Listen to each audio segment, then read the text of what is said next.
Good morning, students. In this class, we will be continuing with the cash flow statement.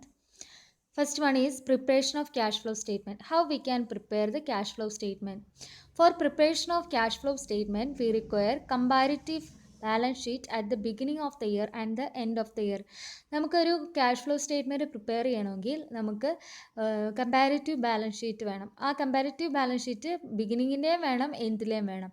അതുകൂടാതെ income സ്റ്റേറ്റ്മെൻറ്റും additional ഇൻഫോർമേഷൻസും നമുക്ക് available ആയിട്ടുണ്ട്. Okay, അതായത് additional information എന്ന് പറഞ്ഞാൽ എന്തെങ്കിലും അസറ്റ് സെയിൽ ചെയ്തോ, ഡിപ്രിസിയേഷൻ കൊടുക്കുന്നുണ്ടോ, ടാക്സ് പേ ചെയ്യുന്നുണ്ടോ, അങ്ങനെയുള്ള ഇൻഫർമേഷൻസും കൂടി നമുക്ക് അവൈലബിൾ ആണ്. ഓക്കെ, സോ ഈ ഇൻഫർമേഷൻസ് ഒക്കെ നമ്മൾ ഫണ്ട് ഫ്ലോ സ്റ്റേറ്റ്മെൻറ്റിൽ യൂസ് ചെയ്യുന്നതാണ്. സോ ഫണ്ട് ഫ്ലോ സ്റ്റേറ്റ്മെൻറ്റും ക്യാഷ് ഫ്ലോ സ്റ്റേറ്റ്മെൻറ്റും തമ്മിലുള്ള ഡിഫറൻസ് എന്ന് പറഞ്ഞാൽ ഫണ്ട് ഫ്ലോ സ്റ്റേറ്റ്മെൻറ്റിൽ എന്ത് ചെയ്യുന്നുണ്ട്, schedule of changes in working ക്യാപിറ്റലും കൂടി ഇൻക്ലൂഡ് ചെയ്യുന്നുണ്ട്. അതുപോലെ ഫണ്ട് ഫ്ലോ സ്റ്റേറ്റ്മെൻറ്റ് പ്രിപ്പയർ ചെയ്യുന്നുണ്ട്. പക്ഷേ ക്യാഷ് ഫ്ലോ സ്റ്റേറ്റ്മെൻറ്റിൽ എന്ത് വേണ്ട, ഫണ്ട് ഫ്ലോ സ്റ്റേറ്റ്മെൻറ്റിലെ പോലെ ചേഞ്ചസ് ഇൻ വർക്കിംഗ് ക്യാപിറ്റലിൻ്റെ ആ അക്കൗണ്ട് പ്രിപ്പയർ ചെയ്യേണ്ട ആവശ്യമില്ല. ഓക്കെ, അപ്പോൾ നമ്മളിവിടെ നോക്കുന്ന സമയത്ത് ക്യാഷ് ഫ്ലോ സ്റ്റേറ്റ്മെൻറ്റിലേക്ക് നോക്കുന്ന സമയത്ത് നമുക്കൊരു കാര്യം മനസ്സിലാവും. ഇതിൽ 3 ആക്ടിവിറ്റീസും ഇൻക്ലൂഡ് ചെയ്തിട്ടുണ്ട്. അതായത് cash flow from operating activities, cash flows from investing activities, cash flows from financing activities. Clear ആയോ? ഓക്കെ, അപ്പോൾ അത് 3 ആക്ടിവിറ്റീസ് നമ്മൾ ഇതാക്കിയിട്ടുണ്ട്. ആദ്യം നമ്മൾ cash flow from operating activities ഇന്നത്തെ ക്ലാസ്സിൽ നമ്മൾ ഡിസ്കസ് ചെയ്യും, എങ്ങനെയാണത് കാൽക്കുലേറ്റ് ചെയ്യുന്നതെന്നുള്ളത്. അതിൻ്റെ മെത്തേഡ്സ് അവൈലബിൾ ആയിട്ടുള്ള മെത്തേഡ്സും ഡിസ്കസ് ചെയ്യും. പിന്നെ വരുന്നതാണ് cash flow from investing activities. Investing ആക്ടിവിറ്റീസിൽ കിട്ടുന്ന ക്യാഷ് ഫ്ലോസ് എത്രയാണ്, അതിൻ്റെ അകത്ത് ഇൻഫ്ലോയും ഉണ്ട് ഔട്ട് ഫ്ലോയും ഉണ്ട്. എന്നിട്ട് നമുക്ക് അത് ടോട്ടൽ ചെയ്ത് കിട്ടുന്നതാണ് net cash flow from investing activities. അതിനുശേഷം cash flow from financing activities എന്ന് പറയുന്ന ഈ പാർട്ട്, അതായത് cash flow from financing activities, ഇതൊക്കെ ഞാൻ പഠിപ്പിച്ചിട്ടുണ്ട്. അതായത് ഇൻഫ്ലോയും ഔട്ട് ഫ്ലോയും നമ്മൾ റെക്കോർഡ് ചെയ്യും.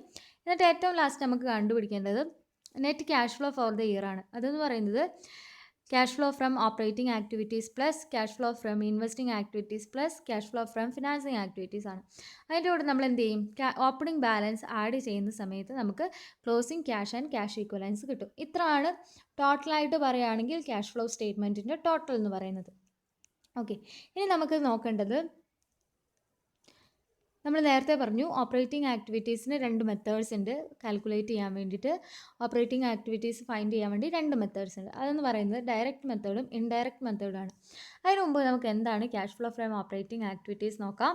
Cash flow from operating activities means the cash generated in the business as a result of producing goods and services. Goods and service produce ചെയ്ത് കിട്ടുന്ന, അതിൽ നിന്ന് കിട്ടുന്ന ക്യാഷ്, ജനറേറ്റ് ചെയ്യുന്ന ക്യാഷ്, ഓപ്പറേഷൻ, കമ്പനിയുടെ ഓപ്പറേഷൻസ് വഴി നമുക്ക് കിട്ടുന്ന ക്യാഷിനെയാണ് ക്യാഷ് ഫ്രം ഓപ്പറേഷൻ എന്ന് പറയുന്നത്.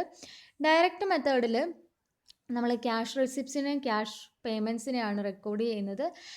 അത് നോക്കിയിട്ടാണ് ഓപ്പറേറ്റിംഗ് ആക്ടിവിറ്റീസിലെ ക്യാഷ് ഫ്ലോ ഫൈൻഡ് ചെയ്യുന്നത്. ഇതിന് വേണ്ടിയിട്ടുള്ള ഇൻഫോർമേഷൻ നമുക്ക് കിട്ടുന്നത് ഇൻകം ആൻഡ് എക്സ്പെൻഡിച്ചർ അക്കൗണ്ടിൽ നിന്നാണ്. ഓക്കെ, അല്ലെങ്കിൽ കമ്പനിയുടെ ബിസിനസ് റെക്കോർഡ്സ്, അക്കൗണ്ടിങ് റെക്കോർഡ്സിൽ നിന്നാണ് ഇതിനുള്ള ഇൻഫർമേഷൻസ് അവൈലബിൾ ആയിട്ടുള്ളത്.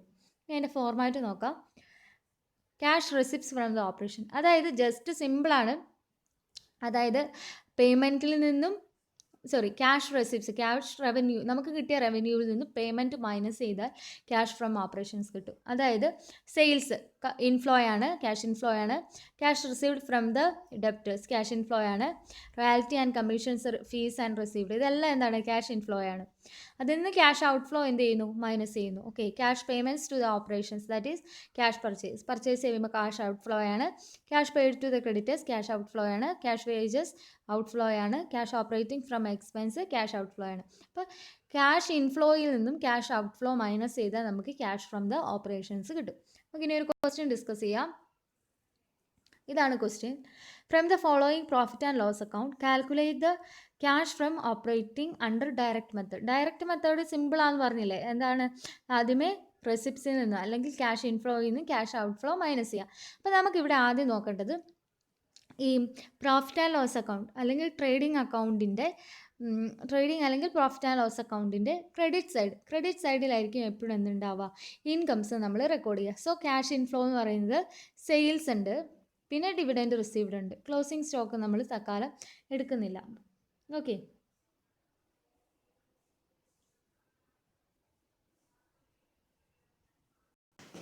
ഇത് രണ്ടും, അതായത് സെയിൽസും ഡിവിഡൻഡ് റിസീവ്ഡുമാണ് നമുക്കുള്ള രണ്ട് ഇൻകം എന്ന് പറയുന്നത്. അപ്പം നിങ്ങൾ ഒന്നും കൂടി നോക്കുക, അതായത് ഡിവിഡൻഡ് റിസീവ്ഡ് എന്ന് പറയുന്നത് ഓപ്പറേഷൻ ആണോ?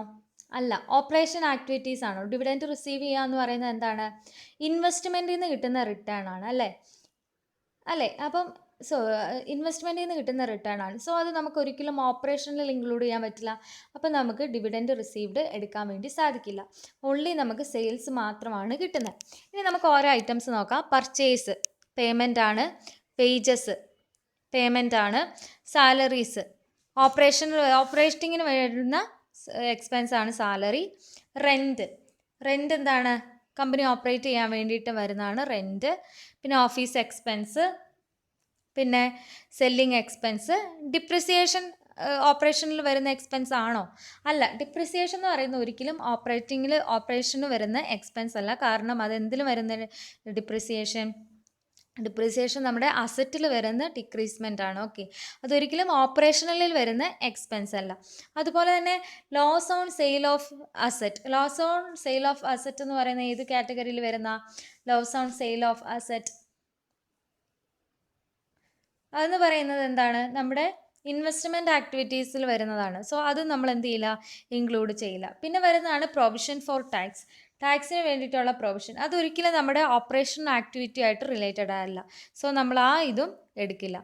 സോ നമ്മൾ എടുക്കുന്ന ഫിഗേഴ്സ് നോക്കാം. ഒന്നെന്ന് പറയുന്നത് പർച്ചേസ് ആണ്. പർച്ചേസ് എന്ന് പറയുന്നത് എത്രയാണ്? 1,40,000 ആണ് പർച്ചേസസ്. പിന്നെ വേജസ് എത്രയാണ്?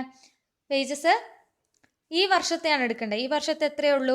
20,000 മാത്രമേ ഉള്ളൂ. പിന്നെ പറയുന്നത് സാലറീസ് ആണ്. സാലറീസ് എത്രയേ ഉള്ളൂ? 18,000 ഉള്ളൂ. ഔട്ട്സ്റ്റാൻഡിങ് എടുക്കേണ്ട കാര്യമില്ല കേട്ടോ. പിന്നെ റെൻറ്റ് എന്ന് പറയുന്നത് എത്രയാണ്? 12,000.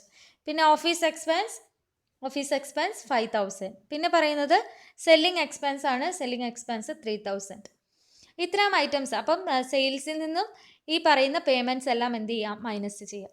നോക്കാം, 3,000 ആണ് സെയിൽസ്. ബാക്കി എല്ലാ ഫിഗേഴ്സും നമ്മൾ എന്ത് ചെയ്തു? ആഡ് ഓൺ ചെയ്തു. അതെന്ത് ചെയ്തു? സെയിൽസിന് മൈനസ് ചെയ്തു. സോ നമുക്ക് കിട്ടിയ ഫിഗർ എന്ന് പറയുന്നത് എത്രയാണ്? 1,02,000 ആണ്. എല്ലാവർക്കും ക്ലിയർ ആയിട്ടുണ്ടെന്ന് ഞാൻ വിചാരിക്കുന്നു. That's all for today's class. See you in the next class. Till then, good bye.